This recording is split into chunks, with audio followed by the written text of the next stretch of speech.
Hello and welcome to another Reil Reviews. I'm Bryant. I'm Matt. And I'm Erica. And today we'll be talking about Thrones of Valeria. So let's get into it.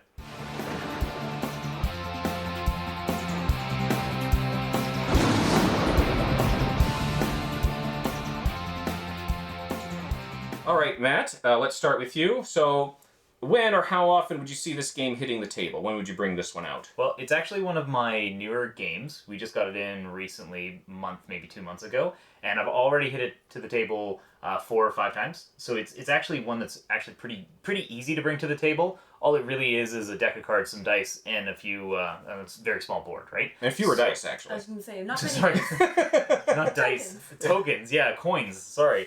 But yeah, no, it's a very small package, so it's very easy to bring to the table. Once you know the rules to the game, you can bring it out and play it, and it's only like a 20-30 minute play time, depending on how many players you got. So it's relatively quick to bring to the table, so I see it actually hitting quite a bit. Okay. I generally try to not hit my tables with board games, but yeah, it's come out a couple times. We have a love of trick-taking games within our friend group, so this has a higher play rate than potentially some of our other games. We love The Crew, and people love this as well. It's not cooperative, so changes up a little bit from The Crew is what normally we play. So yeah, I would say it's something that's an easy time filler game to bring out, so it comes out more often. Yeah. And actually, if I can expand on that, the cooperative versus non-cooperative part, if you actually play this game as a 4 or 6 player game, you play in teams. So you'll actually have like people sitting across from the table will be on a team together. So it becomes, instead of a straight versus, it becomes a team-based game as you go around. I feel like for me this would almost be a kind of a niche game in the sense that I do know a lot of people that are not board gamers, but they do play more common games like hearts or spades or rook or that sort of thing. I feel like if I wanted to take some of those friends and introduce them to kind of more hobby board games, this would be a good one to pull out because the concepts are good, but I think it adds a little bit more flavor to it. So I think it'd be a good introduction game for a lot of people that I grew up playing games with that really aren't into board games. Yeah, for sure. Especially some of the people like you said that have played traditional card games. This isn't too much of a stretch for them. I do find the first round for a lot of people can be a little bit confusing because of all the card powers. Intricacies. But after you kind of learn those card powers, they do start to flow a little bit easier. So. Yeah, and like you say, it is quick, so it's not like they're going to be... Yeah. You know, it's always a pain when you have a 2-hour game and somebody's not into it. And like you don't know the rules very well, so you feel like you're always on the back foot, and now it's like a 2-hour game. It feels worse, right? When it's a 20-minute game, it's like, okay, I'm going to lose this game, but I'm going to learn everything about it so that the next time I can actually be competitive. For sure. All right, so let's talk about immersion. Is there any sort of immersive level you feel with this game in terms of theme? This game is part of the Valeria universe, and Daily Magic Games has been producing different Valeria games. They've got Card Kingdoms of Valeria, Margraves of Valeria, Villages, and all of that, and all of them actually do tie together in a story, which I think is really cool and kind of unique to have like this universe of games, if you will.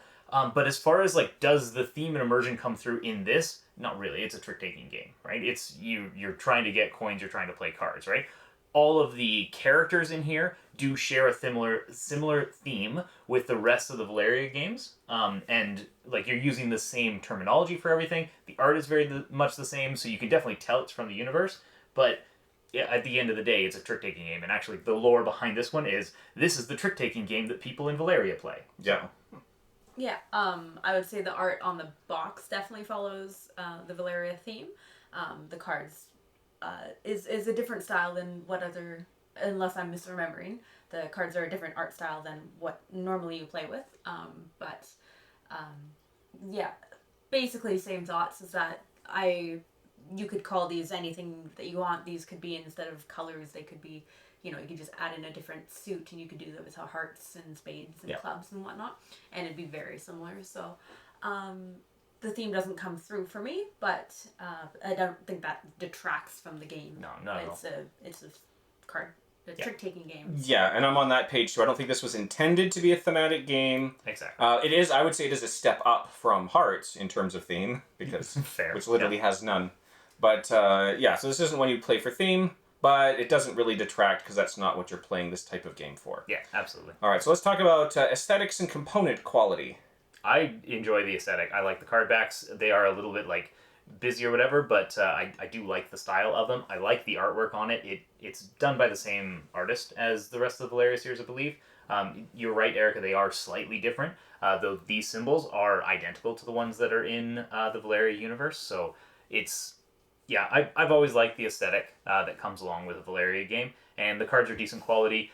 These, I would probably rather see, like, either plastic or metal coins always, but I can totally understand just making these as small little cardboard cutouts, because it is meant to be that small box cheap, game, easy, right? accessible. It's the quick, accessible game. So Yeah. nothing really wrong with the components. The board's fine. It's nice and thick, and yeah. Yeah, I think that these, I'm not sure what the material is, but it reminds me reminiscent of dominoes pieces. I think actually being solid is nice rather than having them be something like cardboard. Right. Just This. Huh. Oh. That's the bag that you put them in to randomize them at the very beginning that we didn't even show in the gameplay video because you that's don't nothing to do really with the need to game. use it much. Yeah. Well, now it's a 10 out of 10. Yeah. Yeah. That's the selling point. Yeah, I like the banner pieces. Having them be something that slides on this board very nicely is great. I don't know that you would necessarily need your quote unquote board to be this big. I guess they did it just for something to have something on the table, which I think is fine. But yeah, not much. Yeah, I mean, you could really play without the board. You can absolutely play this game without the board. Yeah. For me, I think component-wise, it's serviceable. But what I do like is the art. I do like this choice here that they have on the card. So, well, yeah, when you look at the box and you look at this, it is very much like standard with what you see from the other Valeria games. But I really like the choice. They didn't go with the standard Valeria art for the cards, but I actually like this. It makes it feel more stylized the way that they did these. The one thing I might give as as a complaint is the white cards. The white cards are hard to see. Very hard to see. Yeah. So maybe we could have gone with a different color for that, or put like a thin black outline around or it, just actually use black. But on a point for color blindness, every card has a unique symbol up in the top corner. Not sure how well it's coming through, but every color has its unique symbol. So if you are colorblind, you do have the symbols there to tell the difference. I didn't notice that either, so good note. And I also am partial, I don't know why, I'm partial to this shape of coins. There you go. You know. So if you're making a game that's an with extra coins, point.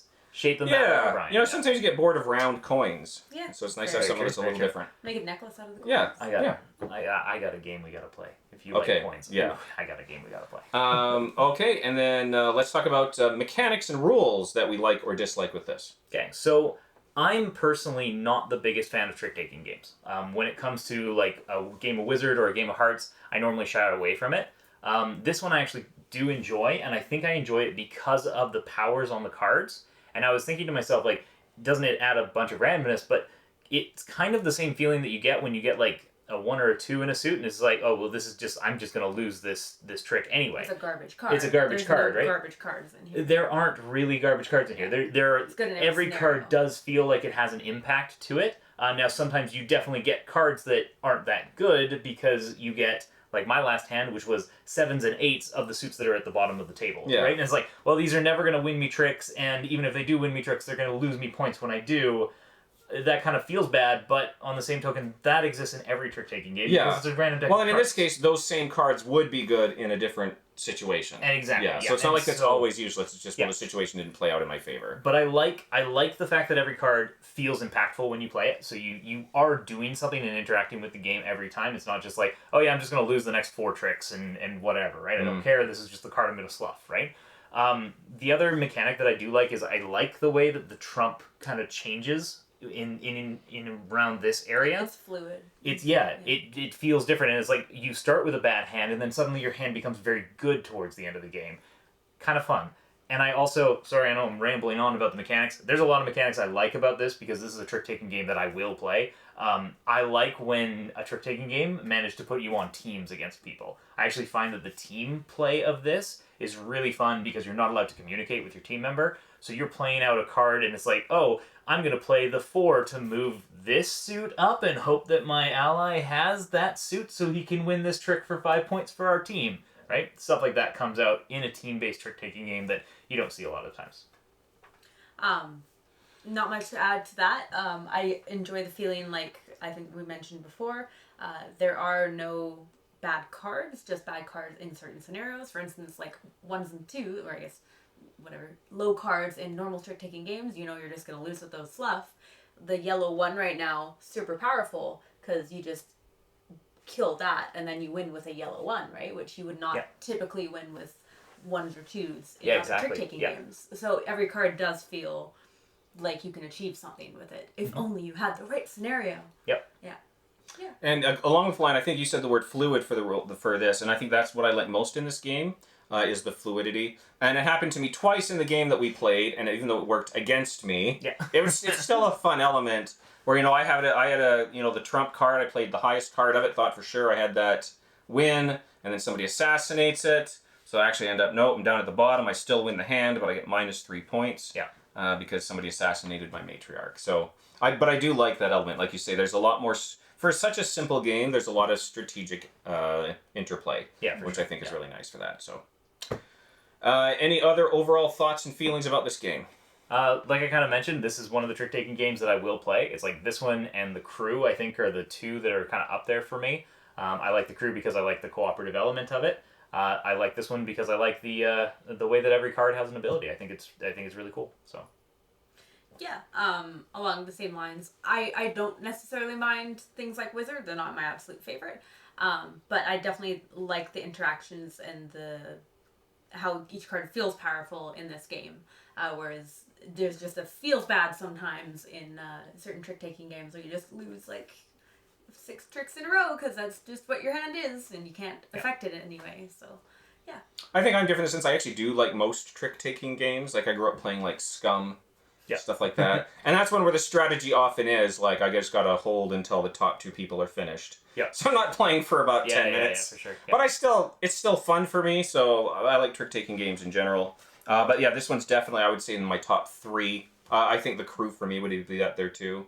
I think it's really good. If you like trick-taking games, and even if you don't, apparently, give this one a try. There you go. So, thanks for joining us, and we'll see you next time. So, good gaming. Bye. Oh, yeah, we have to pretend to keep talking. Yes. So, Matt, what did you do today? I don't even know, like, if he's probably going to keep the audio.